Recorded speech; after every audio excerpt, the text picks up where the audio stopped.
Good evening. Hello and welcome to this edition of news from Dalsan TV, Somalia's premier bilingual television news network, broadcasting to you the latest news from Somalia and beyond in both English and Somali. My name is Yunus Deko and these are some of our top news headlines. New Somalia AU mission boss arrives in Mogadishu. Somalia and Kenya agree to stop aviation barriers. Federal and Galmudug leaders earmark leveling up war against Al-Shabaab.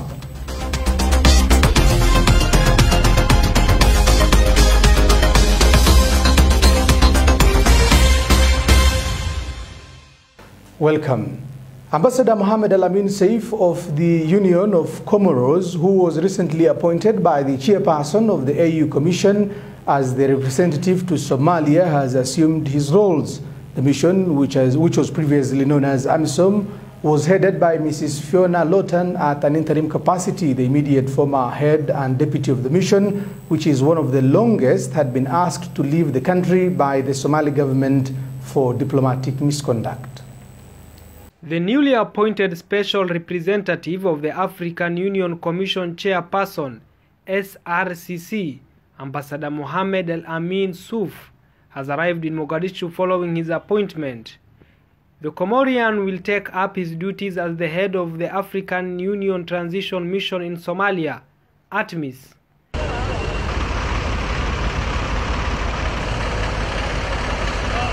ATMIS is a multidimensional mission, military, police and civilian, authorized by the African Union and mandated by the United Nations Security Council.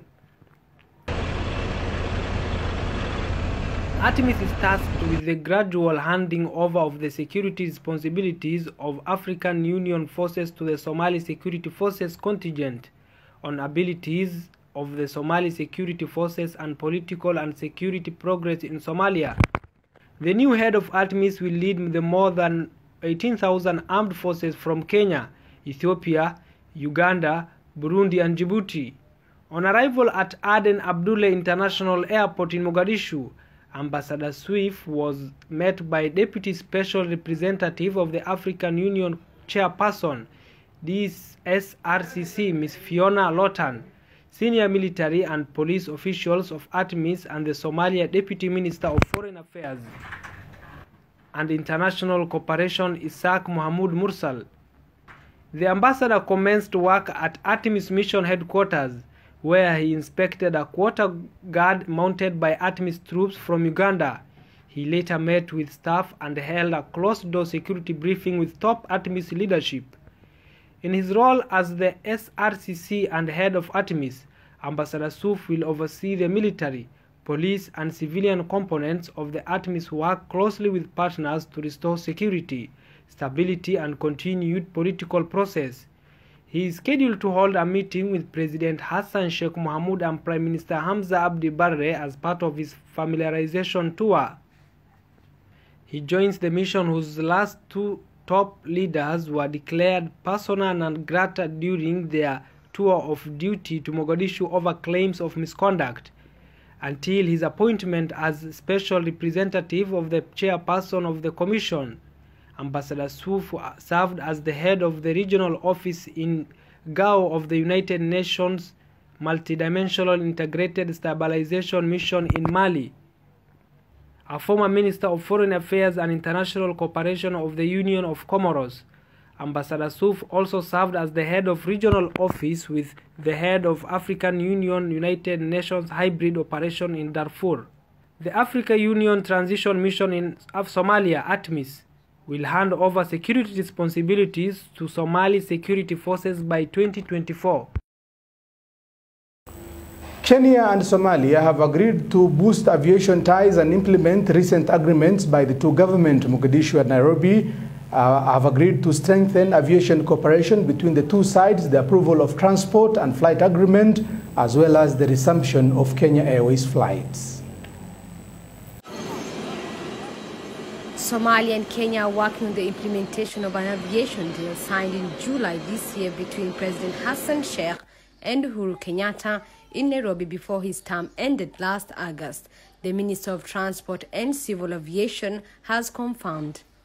Minister of Transport and Aviation of Somalia, Fadosa Usman Iga, and the Kenyan ambassador to Somalia, Thomas Chepkotor, discussed the strengthening of aviation cooperation between the two sides, the approval of transport and flight agreements, and the resumption of Kenya Airways flights. This discussion has come at a time when the Kenyan government has made it difficult for people in Somalia to get visas in their country, which has caused great concern. In the last 2 months, Somalia citizens who wanted to travel to Kenya have faced obstacles in obtaining entry. Normally, before the restrictions were imposed on Somali citizens, the number of days to get a Kenyan visa was 5 to 7 days. However, it can now take more than a month without any guarantee that you will get a visa. The reason behind this is not yet known. In July of this year, the governments of Somalia and Kenya agreed that as soon as possible, people with Somali passports will get visas to enter Kenya. And the Ministries of Foreign Affairs of the two countries proposed to implement this article within 2 weeks. Measure. The Kenyan embassy to Somalia has been operating from Nairobi at the NSSF building before moving to Mogadishu in 2014, alongside many other foreign missions who usually engaged Somalia from their Nairobi missions due to insecurity in Mogadishu.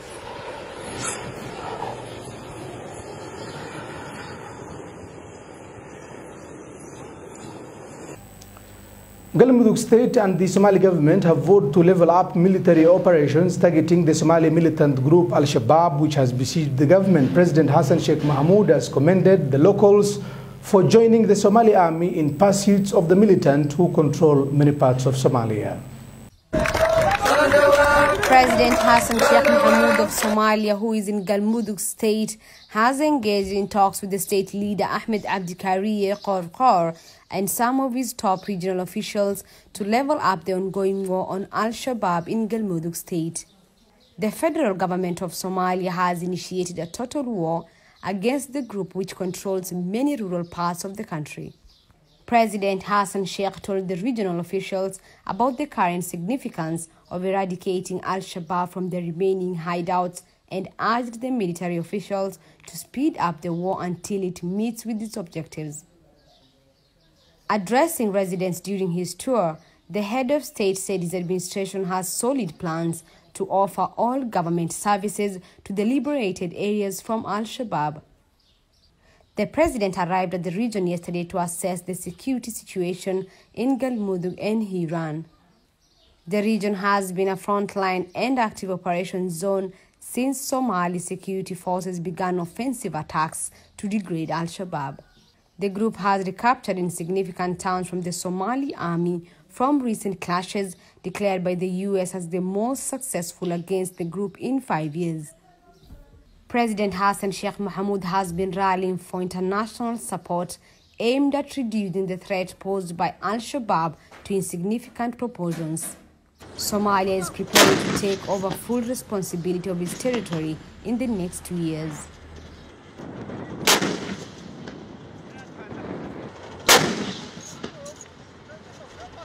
The African Union Transition Mission in Somalia, ATMIS, which has over 18,000 soldiers and 1,000 police officers, will exit Somalia and leave security roles to Somali forces. ATMIS is tasked to draw down 2,000 troops by the end of December 2022 and to exit completely by December 2024. Al-Shabaab has carried out several attacks in Somalia since Mohamud took office and last month launched strikes on the Ethiopian border. The militants were driven out of Mogadishu in 2011 but still control swaths of countryside and retain the ability to launch deadly strikes, often targeting hotels and restaurants. The deadliest recent attack occurred in October 2022 when 2 car bombs packed with explosives blew up in Mogadishu, killing over 130 people. The official residency for the president of Galmudug State of Somalia has been concluded and commissioned. President Hassan Sheikh Mohamud, who is on visit to the state to rally support for the Somali army, attended the official commissioning of the latest project in the state. President Hassan Sheikh Mahmoud and the President of Galmudug Regional State Ahmed Abdi Kariye Qorqor have today commissioned the official residence of the head of state of the federal member state. The President of Somalia Hassan Sheikh Mahmoud on Sunday cut the ribbon of the building that will house the regional state leader. Mr. Hassan Sheikh Mahmoud congratulated the leaders of the regional government of Galmudug for efforts put into building the facility. He said the center is an indication of the trajectory of the state and the country as it struggles to free itself from areas in the hands of the enemy. dowladda Galmudug waa runtii hawl aad iyo aad loogu farxo oo qurux badan dadka deegaankan iyo dowladooduna ay iska kaashadeen oo ay qabteen. He commended the state leaders in rallying behind the government in its quest to degrade the militant group Al-Shabaab.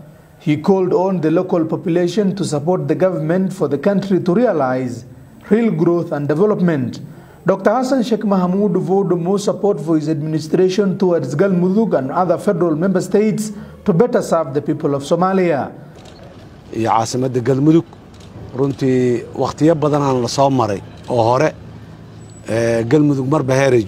The ceremony of the new headquarters of Galmudug was attended by the Deputy President of the Galmudug State, the Speaker of the Galmudug Regional Parliament, Cabinet Ministers, traditional and local leaders.